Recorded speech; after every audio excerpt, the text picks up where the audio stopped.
Hey guys, I want to walk you through something real quick, okay? What I mean when I say that when we wait for imbalance to form, that actually gives us our cue that the market might actually be ready for a potential move, okay? I have people saying, oh, KT, I didn't know you're looking for longs. Guys, I have been talking about higher time frame draws for a while now. I spammed the feed this morning on top of end of day Friday, guys. If X and Y, right, that's all trading is, okay? It's all based off of your discipline and ability to wait for a setup to come to you, okay? So guys, if X and Y, okay, I mean, this couldn't have been any more cut and dry.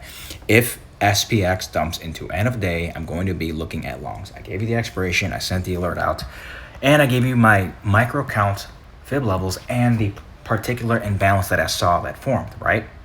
So as you can see here, right, we formed a demand zone. Look at that rally-based rally. Look at that last down candle, right, that actually swept those lows within this chop, right? That was 45.09, right? The setup was so just plain as sight, guys. I mean, there's just nothing else I can do to show my thesis behind a trade, right? I said, if we dump, guys, if we dump end of day to at least 45.09 area, I'm going to be looking at longs, okay? Guys, that was just my setup.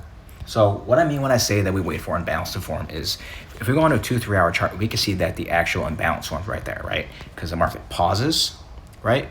Or we rally, we pause, and we rally again, right? Forming demand here, right? Because that demand broke structure, right? So once we start to see structure kind of develop, guys, we then say, hey, you know what? The market might be ready to make a move, because once I start to see imbalance form, it tells me that odds are they are going to retrace back into this demand zone that caused structure to break, because essentially, if you think about it, this type of candle structure can only form if demand exceeds supply, correct? So in hindsight, you get a strong move up, right? And essentially you get manipulation back lower into the zone to fill those outstanding orders that didn't originally fill, hence creating that imbalance, hence creating that strong move up, okay? So Friday, we actually nailed the long again. It was choppy, but we got paid on longs, and then we closed our position on it, right? We chopped all day, and then end of day, around 45.20 SPX, we had formed this demand zone, right, guys? We formed demand, right, because it broke structure again,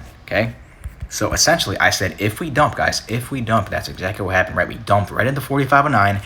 I sent the alert out right there, okay? I said, if we dump into the zone, we look for longs. Number one, they still have yet to take 45.21, right? This high, okay, which was our interim target. And as you can see, guys, we meet 45.09 and we just go absolute ripper. We are up 20 points. And that's what I mean when I am talking about when we wait for imbalance to form. We essentially, most of the time, we avoid a lot of this BS here, okay? Because once you get imbalance to form, it says, hey, you know what? The market might be setting up for a move, okay?